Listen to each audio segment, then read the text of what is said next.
Pernah nggak sih kesel banget pas lagi butuh buku buat kuliah, perpustakaannya nggak punya? Nah, hari ini kita bakal ngebahas masalah yang ternyata jauh lebih gede dari itu. Sebuah kesenjangan yang ada di inti pendidikan tinggi kita, dan ini semua berdasarkan sebuah studi yang menarik banget.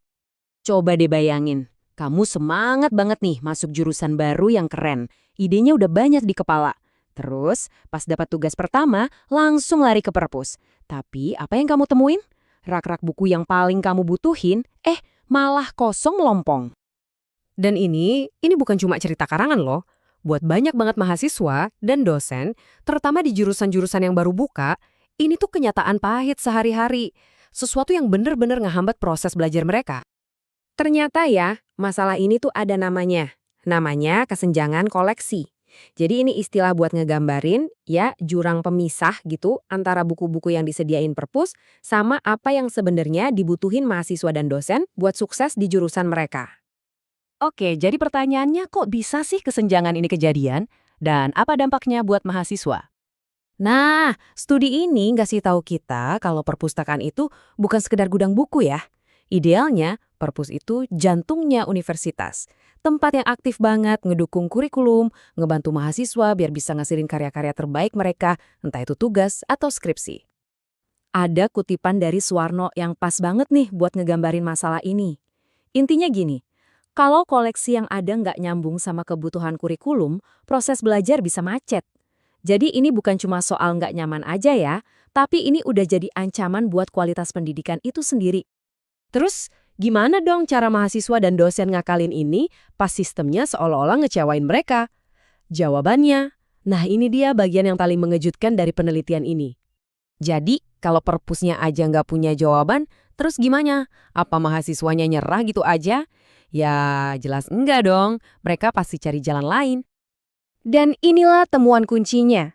Ternyata, para dosen terpaksa jadi semacam perpustakaan darurat. Bayangin, mereka sampai ngebuka koleksi buku pribadi mereka sendiri cuma buat nambal kekosongan yang ditinggalin sama perpustakaan kampusnya.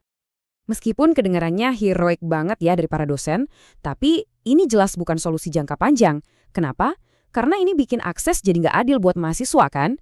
Terus ini juga ngebebanin dosen secara finansial. Dan yang paling parah, cara ini malah ngebuat peran utama perpustakaan jadi makin lemah. Tapi untungnya penelitian ini nggak cuma nunjukin masalahnya aja, mereka juga nawarin solusi. Yuk kita lihat gimana jalan keluarnya. Penelitian ini ngerekomendasiin 2 langkah kunci yang kelihatannya simple tapi penting banget. Ayo kita bedah satu persatu. Solusi yang pertama ini soal jadi proaktif. Maksudnya, perpustakaan tuh nggak bisa lagi cuma kira-kira atau nebak-nebak. Mereka harus turun tangan, nanya langsung ke dosen dan mahasiswa. Butuhnya apa sih? Mereka harus lihat silabusnya, dan dari situ baru deh bangun koleksi yang benar-benar nyambung sama kebutuhan di kelas. Nah, solusi kedua ini soal literasi informasi. Gampangnya, di era digital kayak sekarang, tugas perpus itu bukan cuma ngurusin buku fisik aja. Mereka juga harus ngajarin mahasiswa gimana caranya berenang di lautan informasi online. Gimana cara nyari sumber yang bisa dipercaya, gimana cara ngevaluasinya, biar mereka jadi peneliti yang jago. Semua ini ujung-ujungnya ngebawa kita ke pertanyaan yang lebih besar lagi.